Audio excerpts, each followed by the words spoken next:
Jésus, je récupère une de mes vertus, bénédiction, partagée avec les sorciers et les sorcières du village, du ménage. Au nom de Jésus, j'inverse les effets pervers de toute invocation de sorcellerie ou invocation de mon esprit. Au nom de Jésus, je perds mes mains et mes pieds de l'envoûtement, de tout envoûtement et esclavage de sorcellerie. Au nom de Jésus, le sang de Jésus lave toute marque d'identification de sorcellerie sur moi, sur ma prospérité. Au nom de Jésus, j'interdis toute réunion ou rassemblement des sorcières de ma maison, de mon quartier, de la ville où je vis, de mon assemblée chrétienne, de mon village, de mes compatriotes, contre ma vie. Au nom de Jésus, que tout le système corporel des sorcières et des sorcières de l'esprit soit bouleversé jusqu'à ce qu'elles confessent toute leur méchanceté. Au nom de Jésus.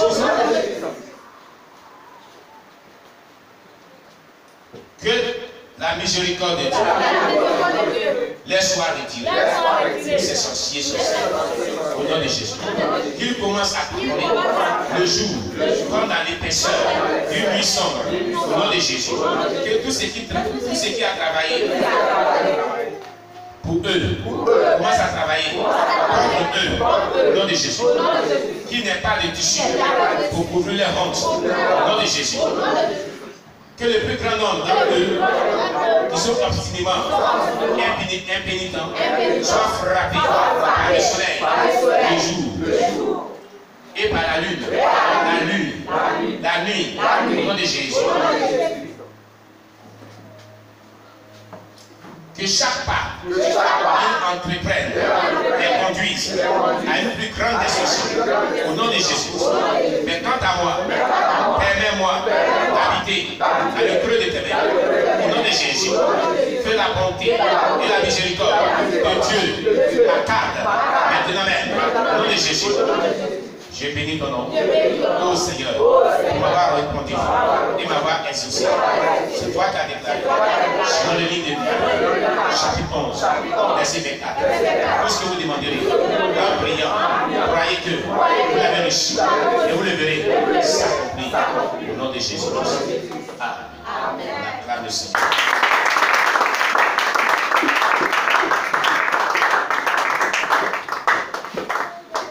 Gloire à Jésus.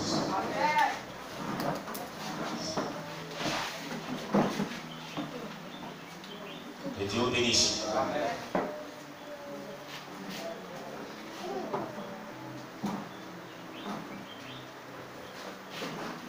Que la paix du Seigneur soit dans votre vie.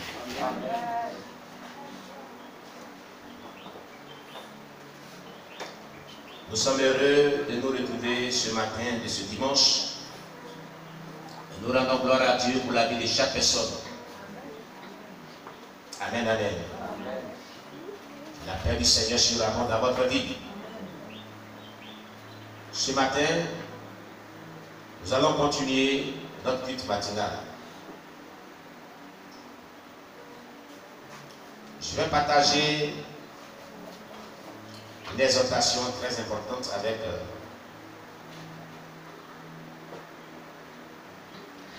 tout le monde. Et c'est un problème délicat dont souffre l'Église en général. Oui, le corps de Christ en général. Servir Dieu est très sacré. Vraiment très sacré.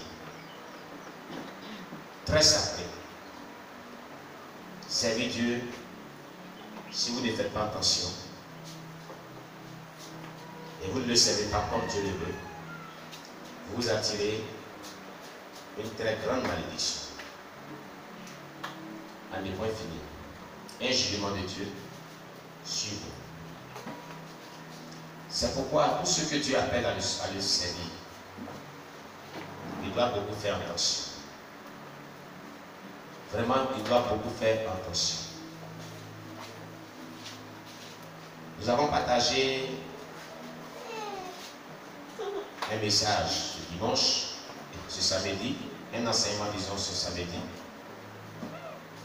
Eh bien, avec les pasteurs. Je suis en train d'enseigner les pasteurs niveau 1. Ce cours-là est tellement important. Un aspect de ce cours, un tout petit aspect de ce cours, que nous avons partagé ensemble. J'ai remarqué aussi que cela suivait certains serviteurs de Dieu. Et ce matin, le Seigneur m'en a interpellé, il m'a interpellé dessus. Il voudrait que je prodigue ces sages conseils au peuple de Dieu et aux hommes de Dieu, ceux qui servent Dieu et ceux qui sont appelés à servir Dieu. Amen. Amen. Si Dieu t'a appelé à le servir, vraiment faire beaucoup attention aux brebis que Dieu t'a confiées, aux âmes que Dieu t'a confiées. Vous savez, sans les brebis du Seigneur, il n'y a pas de pastorat. Sans pastorat, il n'y a pas de brebis du Seigneur. Ces deux identités sont fortement liées. J'aurais besoin de votre ventilateur plus haut.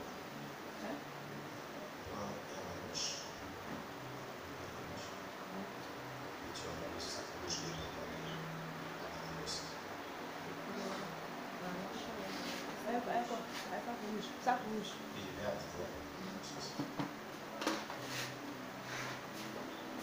Amen. Amen.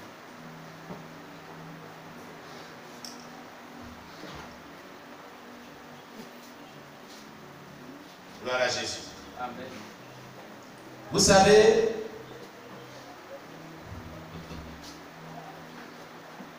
quand tu sers Dieu, il y a des erreurs qui tu ne dois pas commettre.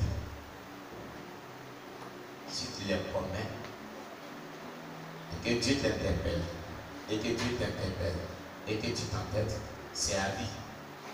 C'est fini. Si tu ne changes pas dans ces erreurs, jusqu'à ce que tu dis bon, il te laisse. C'est fini pour toi. Pour te retrouver, il faut toute la grâce de Dieu. Comme Dieu est souverain, il est plein, il est infiniment amour, certainement. Si tu as trouvé grâce à ses yeux, quand tu as plaidoyerie, il pourra te faire grâce. Mais je vais partager quelque chose avec vous. Je voudrais partager quelque chose de très important avec vous. Avant de continuer ce culte. On prend le livre d'Ézéchiel, chapitre 34, verset 6 à 10. Ézéchiel, chapitre 34, verset 6 à 10. On prend ton micro.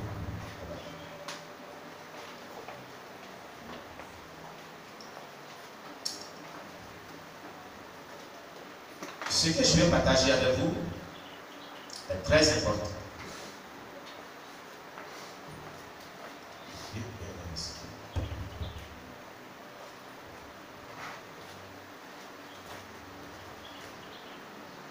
Amen.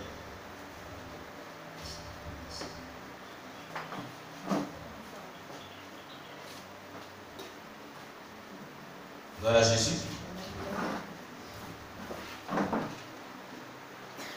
C'est très important ce que nous allons faire.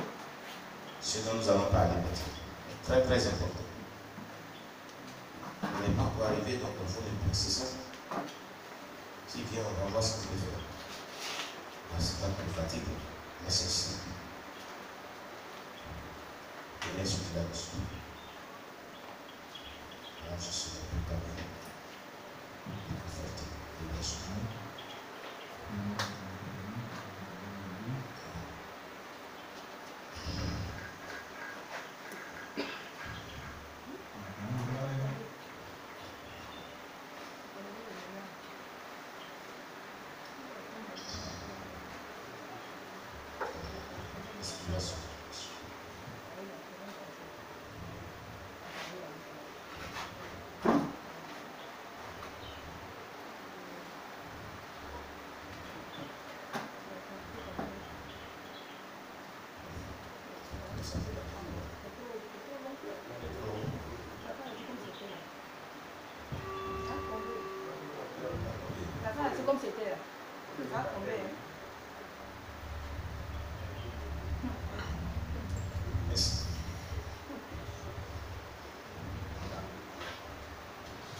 Amen. Amen. Voilà. Est-ce qu'on a la page? Alléluia. Amen. On a la page? Quelqu'un pour lire? Oui, vas-y. Ézéchiel chapitre 34, verset 6 à 10. Ézéchiel chapitre 34, verset 6 à 10. Mon troupeau est errant sur toutes les montagnes et sur toutes les collines élevées. Mon troupeau est dispersé sur toute la face du pays. Nul n'en prend souci, nul ne le cherche. C'est pourquoi, berger, écoutez la parole de l'Éternel. Je suis vivant, dit le Seigneur, l'Éternel, parce que mes brebis sont au pillage et qu'elles sont devenues la proie de toutes les bêtes des champs, faute de bergers. Parce que mes bergers ne prenaient aucun souci de mes brebis, qu'ils se paissaient eux-mêmes et ne faisaient point perdre mes brebis. À cause de cela, berger, écoutez la parole de l'Éternel. Ainsi parle le Seigneur l'Éternel. Voici, j'en veux aux bergers. Je répandrai mes brebis dans les mains. Je ne les laisserai plus perdre mes brebis, et ils ne se perdront plus eux-mêmes. Je délivrerai mes brebis de leur bouche, et elles ne seront plus pour eux une proie. Amen. Vous avez compris? Dieu a confié ses brebis, c'est-à-dire au pasteur. Il a confié des âmes au pasteur. Et ces âmes-là, ces pasteurs, ne les ont pas bien entretenus. Ils n'ont pas pris soin d'eux comme Dieu le voulait. C'est ce que Dieu est en train de nous faire enseigner ici. Dans Ézéchiel 34, verset 6 à 10 qu'on vient de lire, Dieu nous enseigne que les pasteurs sont jugés à cause de la mauvaise gestion des âmes.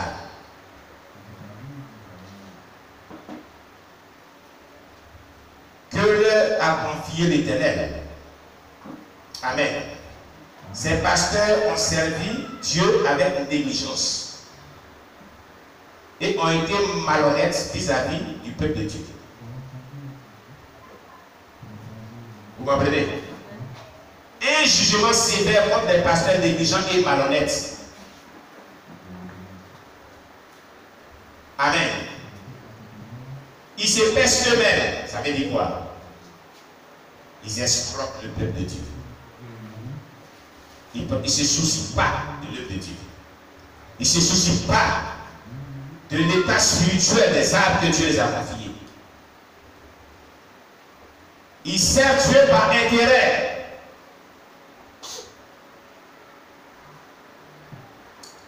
Est-ce que vous voyez cette lettre?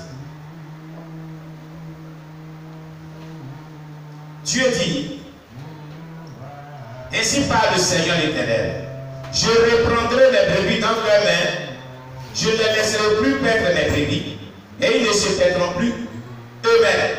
C'est-à-dire Dieu va les arracher ces âmes.